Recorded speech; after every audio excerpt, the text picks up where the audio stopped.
So with that, let's just kind of end. I think we're almost at our end here. And just talk a little bit about kind of what's coming down the pike, at least specifically, if there's anything out there for triple negative that you find exciting, in terms of clinical trials. I'll start with Richard. Speaking truly triple negative, there's interesting antibody-drug conjugate in development from Celldex against a glycoprotein. I think going back to TDM1, just the whole idea of ADCs, I think, is a promising way of treating cancer in that it's not based, again, on complex biology, but just the idea of can we find a differentially expressed target that is internalized and just a way of delivering a toxic payload. So I think I'm interested to see what that study shows. The other things are still very early in development. There's still a huge unmet need for that group of patients. Obviously, PARP inhibitors are of interest, but in BRCA mutants per se, there is some data to suggest that outside of BRCA mutation, whether or not PARP inhibitors can sensitize to chemotherapy, and I think that data is yet to be seen, but it's an interesting idea, and we'd have to see how these things progress. Yeah.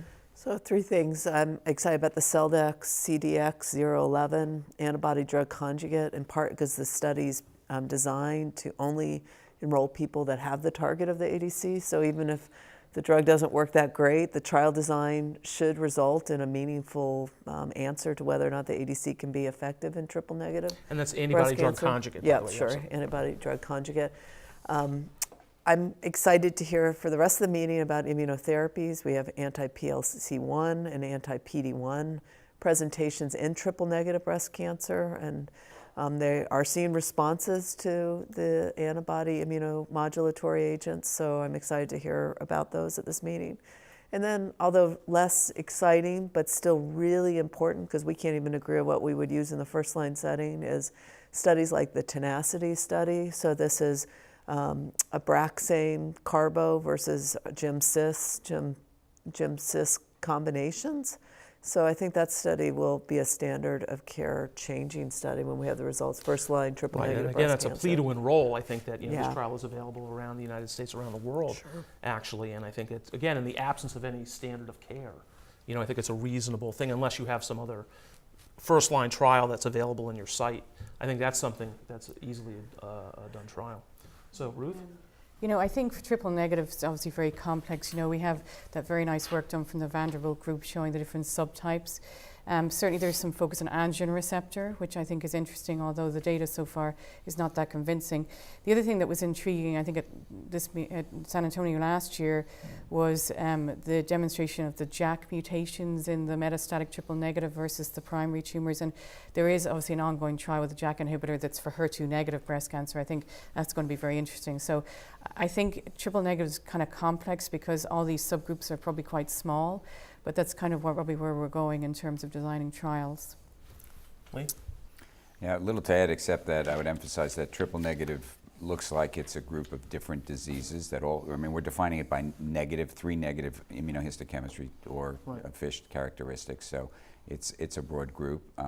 There's lots of opportunities for targets. We will be presenting some data on enzalutamide in the AR positive triple negative breast cancer. There's a poster on that. And is that being turned into a phase 3 trial or not? It's a phase 2. This is the first part of a phase 2 study. So it's interesting. And I think the AR for that group of patients may be a good target. Yeah, I think that, at least from my standpoint, again, I've been harping on this, is genomic classification, subtyping. I think that, and not just a single target, but actually a series of expressed RNAs in the cell that indicate a particular pathway, either active or inactive. And I think that's where I think at least in my opinion, the movement is going to be, not only with triple negative breast cancer, but just about everything. I think that once we have a signature that at least predicts for a response of something, or at least in theory predicts for it, or a marker that allows us to deliver chemotherapy in ADC, I think that's kind of, at least for my opinion, where the way forward is probably going to be. But anyway, so I think, it's been really great to be here. I think it's time to wrap it up. And I'd like people, if they have any comments. Lee, do you have any final comments? I think it's never been a better time to be a breast cancer doctor. We've seen just tremendous strides over the last few years. The future is very bright. Ruth? I agree with that. I think triple negative still is one of our big problem areas, but I think we're learning more and more in that area. Kim? Yeah, same thing. Exciting, really exciting to be at the San Antonio meeting this year and realize that some of the successes we're seeing in other tumor types are now come full circle to benefit our patients facing breast cancer. Yeah, very exciting. I think the CDK data will be very exciting to see as it reads out in the future as proof of concept. As proof of concept, not only for breast cancer, but potentially opening up a pathway for other tumor types. You bet.